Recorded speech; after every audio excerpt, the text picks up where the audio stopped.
Hey all, here are OS Reviews. In this video, we're taking a quick hands-on look at the POVEC C1 or POVEC, and these are sunglasses which have electrochromatic tinted glass on the surface. This is a technology also found on airplanes where you can dim or make the glass more transparent with one click. Essentially, the glass is electrically charged, and although not exactly functioning the same way, you can draw parallels with other technology like e-ink, which similarly is controlled using an electric charge to move the particles on the screen, showing you the pixels, whereas on here, it's basically obstructing the entire glass on a more microscopic level. Actually kind of cool. So the glasses themselves, you're able to use a touchpad on the side to make the tint stronger or weaker with a single swipe. So giving you more granular, instant control. Designed for outdoor activities, if you're going cycling, running, jogging, or even driving in a car, anywhere that you want to change the level of visibility as sunlight creeps in. So the packaging here is crafted out of this recycled, kind of eco-friendly cardboard material. The glass is also coming in a couple other color variants as well. The frame of this one is denim blue, having more of a goldish tint over the glasses portion. Design you can pick and choose. Additional top-line specs include water resistancy IP65, so if you're jogging and it's raining outside, it should still survive. It's going to be relatively durable, and also battery life that can last upwards of a full month before you have to recharge it again. Also, it doesn't take additional power for it to stay in a state. So for example, if you leave it in the fully darkened mode, it's not like you have to always charge it for it to stay darkened. So very similar to e-ink, once it reaches a state, it can stay that way without really requiring extra power per se. So the juice is only needed if you want to go back into a brighter shade and change the glass's visibility again. So inside here, we have access to just a hard shell carrying case. There's also a belt strap or a loop, so it feels a little bit more sturdy. And then underneath this, we also have another smaller compartment, which comprises of the charging cable, which is the standard USB Type-C to Type-C. And again, the temples here are the capacitive sensors, which are touch sensitive. The case itself again feels relatively sturdy, microfiber soft case on the inside for further protecting the glasses, so pretty well presented. However, on top of this, they have another microfiber cleaning cloth as well, if you want to use this instead. And then popping out the sunglasses, it looks like initially there is also a film protector on top that we should peel off. And actually it tells us that out of the factory, we should first charge it for 3 to 5 seconds on the first time for us to activate it. So by default, it's actually locked. So to wake it from this deep sleep, basically plugging it into the charging cable for a couple of seconds.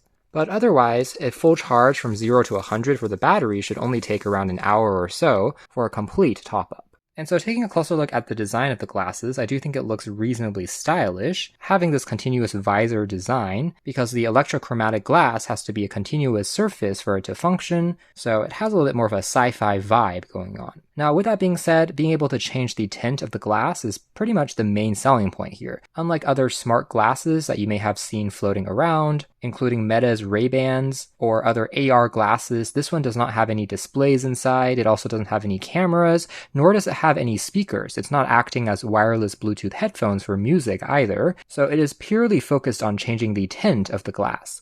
And honestly, I think that's fine. Some people might prefer a more streamlined, minimalist product like this anyways, because there's nothing stopping you from plugging in your own wireless headphones while wearing the glasses. It helps keep the weight of the glasses more light as a result, feeling like normal sunglasses for the most part. But yeah, on the other hand, if you want more functionality, well, perhaps we'll have to wait for a next generation model, maybe a Pro, possibly to integrate things like a camera for vlogging if you're cycling outdoors, maybe a speaker and microphone for answering calls, hands-free. Those could be some other ideas for them to consider. I do like the overall frame design here as well though. It's coated with a layer of soft touch rubber that has a bit of grip to it as well as you're wearing it, including this 2-accent color theme that is going on. The nose pad part also feels relatively soft and well padded using the silicone. And then we have just a little bit more branding information here on the sides, as well as located on the temple, there is a piece of rubber that is covering up the USB Type-C port there for charging, and that is pretty much it. So overall, a very simple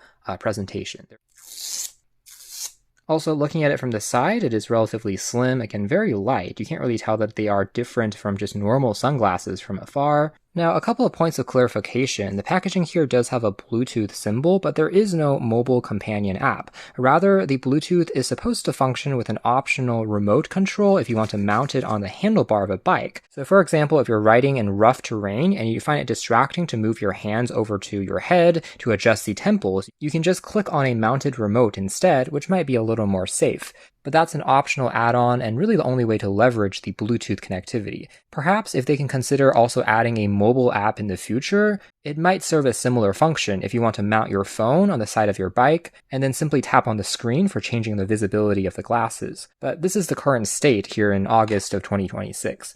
Now also quickly looking at how you control it, it's located on the right temple of the glasses. You can swipe it on up and down, and there are two levels, aka the clear mode is called Cat 2 versus Cat 3 is the dark mode, so depending on the UV levels around you and visibility, you're able to adjust that accordingly. However, there is no granular control in between. For example, if you want to set it to 50%, 60%, 80%, it seems to be mostly locked at these two specific states. On one hand, it would be very easy to use, but on the other, I think having some more advanced control over the range could be nice to see, again, maybe in a future software update. Now, the glasses themselves are also shatter resistant, so if they do in fact get dropped onto gravel or rough terrain, it won't shatter or break either.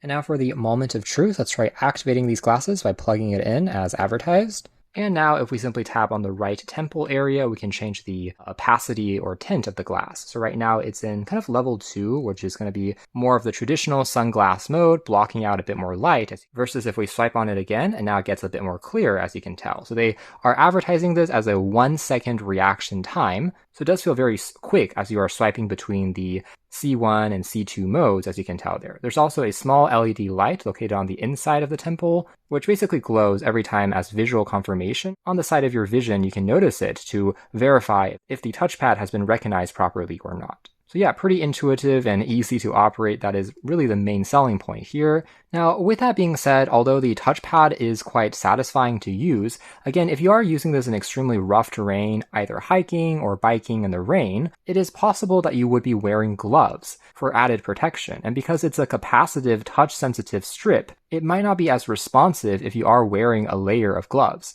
So I think in a future gen model, it would also be nice to have maybe a physical button on the side that you can click on to also switch between the two modes, just as a backup mechanism when you're not able to actually use the touchpad. But maybe that's why they have that optional Bluetooth remote, which could also be helpful in that case. But yeah, I can verify that the process of changing the tint is indeed functional. So when it's completely darkened, it will look something like this as you're peering through it, reducing some of the visibility, versus a brighter tint will now look something like this, a bit more clear. But even the minimum setting will still try to block out some of the harmful UV rays, so you're still getting a baseline level of protection. They are sunglasses at the end of the day. It's not like it's completely clear. We're also able to see that, again, it's kind of a two-layer design, because aside from the overlay on the outside protecting the glass, really this internal shadow region is the part which actually has the electrochromic or electrochromatic glass, which is functioning there with the voltage change. Now, a couple of closing remarks. Overall, it's relatively comfortable to wear. I tried it for about an hour or so. It didn't feel too stressful just because the frames are very lightweight. Didn't cause too much stress or strain.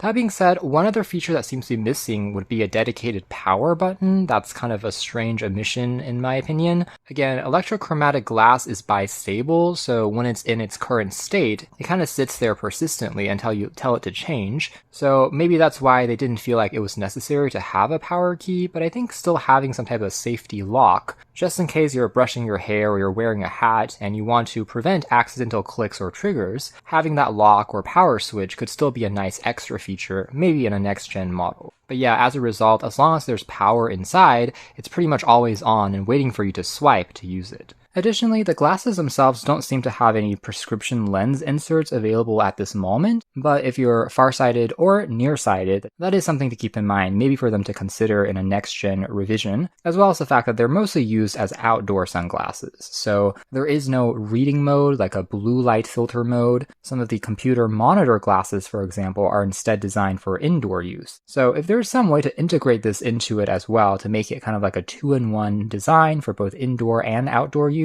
I think the value could be even better. Anyways, still a pretty cool pair of sunglasses, while indeed functioning when it comes to the quick changing of the color and tint, but it's not like it completely hides your eyes until you're activating, again, that darker shade using that swipe. You can check out more details if interested in the links down below for these sunglasses.